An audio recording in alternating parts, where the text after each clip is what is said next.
नमस्कार।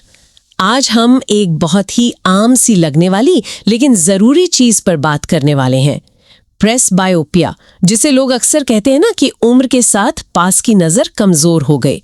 हमारे पास इस पर काफी डिटेल्ड मेडिकल एनालिसिस है और हम कोशिश करेंगे कि इसे आसान भाषा में समझें कि ये असल में है क्या, होता क्यों है और क्या इसके उपाय हैं। बिल्कुल। सबसे पहले तो ये समझना जरूरी है कि प्रेसबायोपिया कोई रिफ्रैक्टिव एरर नहीं है। मतलब जैसे मायोपिया या हाइपोमेट्रोपिया होता है ना, निकट दृष्टि दोष या दूरदृष्टि दोष, ये वैसा नहीं है। अच्छा। हाँ, वो तो आंख के शेप या साइज की वजह से होता है। प्रेसबायोपिया अलग है। ये उम्र के साथ हमारी आंख की जो अकोमोडेशन की क्षमता है, मतलब फोकस एडजस्ट करने की जो पावर है, उसका कम होना है स्वाभाविक रूप से। अकोमोडेशन, ये थोड़ा और समझाएंगे ये फोकस वाली बात। हाँ जरूर। देखिए, हमारी आंख में एक लेंस होता है।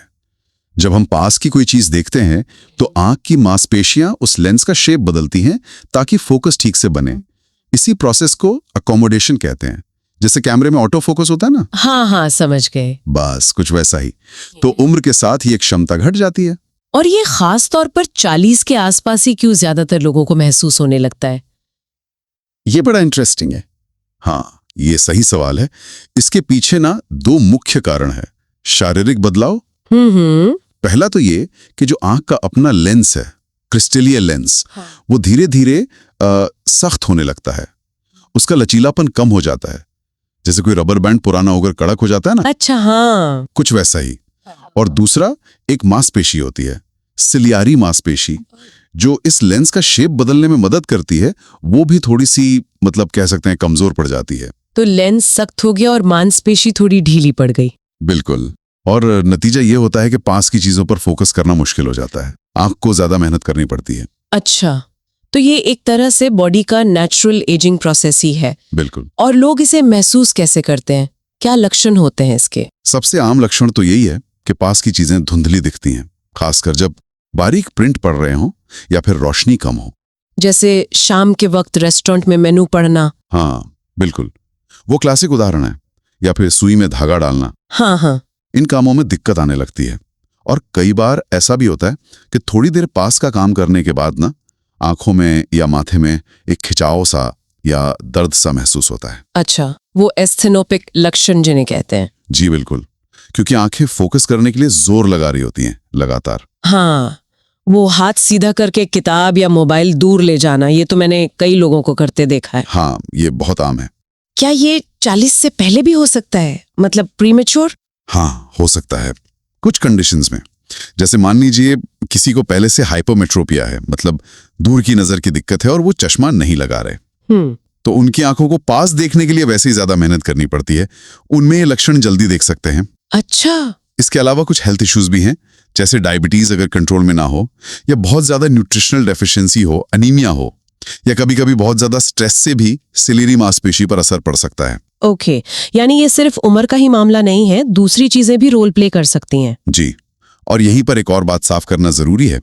प्रेसबायोपिया और अकोमोडेशन की अपर्याप्तता, मतलब इनसफिशिएंसी ऑफ अकोमोडेशन, ये दो अलग चीजें हैं। अच्छा, क्या फर्क है? प्रेसबायोपिया तो उम्र के हिसाब से फोकस क्षमता में जो सामान्य गिरावट आती है वो है। लेकिन अकोमोडेशन की अपर्याप्तता का मतलब है कि किसी व्यक्ति की फोकस करने की क्षमता उसकी उम्र के हिसाब से जो होनी चाहिए उससे भी कम है। और ये कम उम्र में भी हो सकता है किसी और वजह से। अच्छा, ये बारीक फर्क है लेकिन जरूरी है समझना। तो अब आते हैं समाधान पर। इसका इलाज क्या है?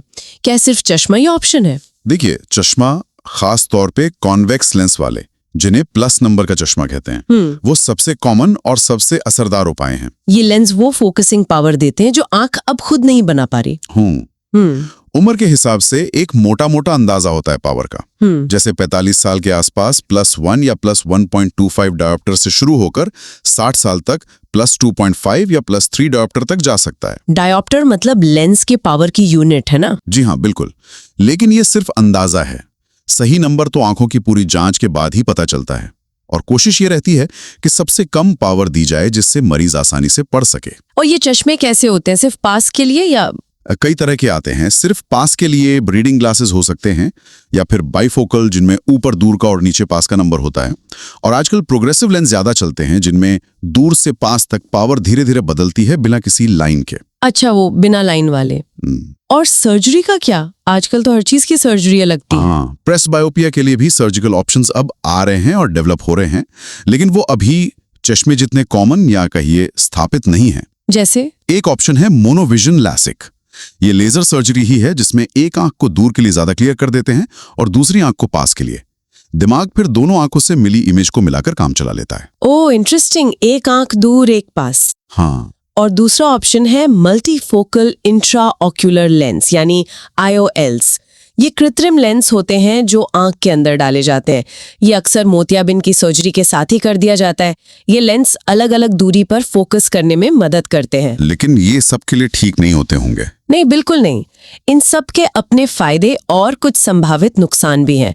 जैसे रात में थोड़ी चमक या रोशनी के आसपास गोले दिखना, तो डॉक्टर से पूरी तरह डिस्कस करके ही फैसला लेना चाहिए। तो अगर हम इसे समेटें तो प्रेस बायोपिया उम्र के साथ होने वाला एक आम बदलाव है। बिल्कुल। पास की नजर धुंधलाती है क्योंकि लेंस सख्त हो जाता है और फोकस करने वाली मांसपेशी थोड़ी कमजोर। बिल्कुल। और इसका सबसे आम और भरोसेमंद इलाज आज भी सही नंबर का चश्मा है। हाँ, सर्जरी के विकल्प भी अब मौजूद हैं जो डेवलप हो रहे हैं। बिल्कुल सही कहा आपने। और इसी से जुड़ा एक विचार मन में आता है। आजकल हमारी जिंदगी कितनी ज्यादा पास के कामों पर निर्भर हो गई है ना? मोबाइल, लैपटॉप, टैबलेट, हर वक्त स्क्रीन। हाँ, ये तो है। तो क्या ये बढ़ता हुआ नजदीकी काम, ये स्क्रीन टाइम भविष्य में प्रेस बायोपिया के अनुभव को बदलेगा? क्या लोगों को ये जल्दी महसूस होने लगेगा, या फिर इसे मैनेज करने के लिए कुछ और नई तकनीकें या लाइफस्टाइल बदलाव आएंगे? ये सोचना दिलचस्प है। बिल्कुल, ये वाकई सोचने वाली बात है कि हमारी बदलती जीवन शैली हमारी आंखों पर कैसा और क्या असर डालेगी आगे चलकर। बहुत शुक्रिया इस जानकारी के लिए। धन्यवाद।